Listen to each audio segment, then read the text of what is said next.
For problems 9 through 15, we're asked to find the slope in a variety of ways. When we're given the equation of a line in slope-intercept form, it's easy to identify the slope just by looking for the m. Slope-intercept form is y equals mx plus b, so the coefficient in front of the x is going to be our slope.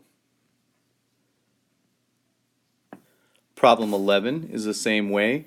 Even though it's in point-slope form, this coefficient is going to be our slope. Now when we have an equation that says y equals 21, that's not in slope-intercept form or point-slope form. But if we think about the graph of this line, it's going to have a y-intercept of 21, and it's going to be a horizontal line. All horizontal lines have the same slope.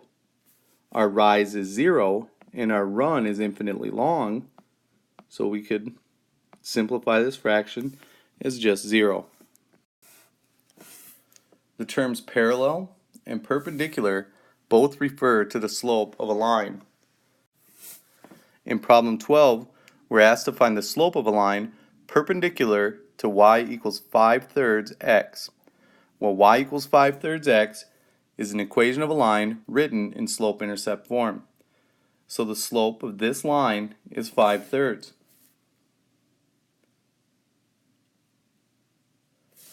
For the line perpendicular to that, its slope is going to be the opposite reciprocal. Since 5/3 is positive, the perpendicular slope will be negative.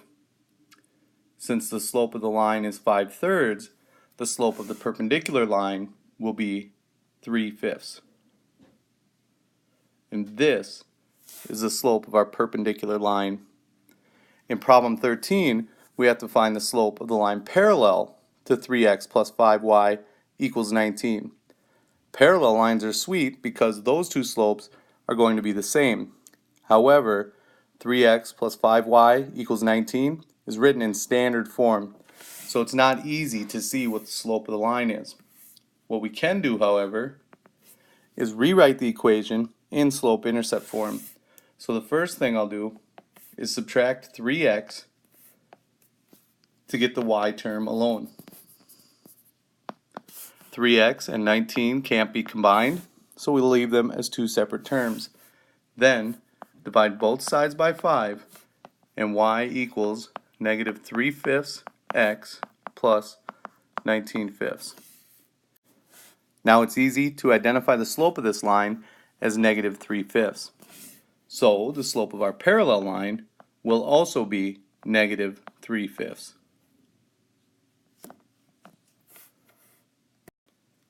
Lastly, you'll have to find the slope of the line containing 2 points. For these ones, we have to remember our formula, and that is that slope is y1 minus y2 over x1 minus x2. In problem 14, our 2 points are 2, 5, and 4, negative 3. So, for the first point, 2 is our first x-coordinate, and 5 is our first y-coordinate. For the second point, 4 is our second x-coordinate, and negative 3 is our second y-coordinate. So, just plug each of these values into the equation, and the slope will be y1, 5, minus y2, negative 3, over x1 minus x2, 2 minus 4. Now simplify the expression. 5 minus negative 3 is the same as 5 plus 3, 8. And 2 minus 4 is negative 2. That will simplify to negative 4, and that's the slope of the line. Let's do it one more time with the points 3, 9, and 3, negative 4. This will be our first x-coordinate and our first y-coordinate. Here will be our second x-coordinate and our second y-coordinate.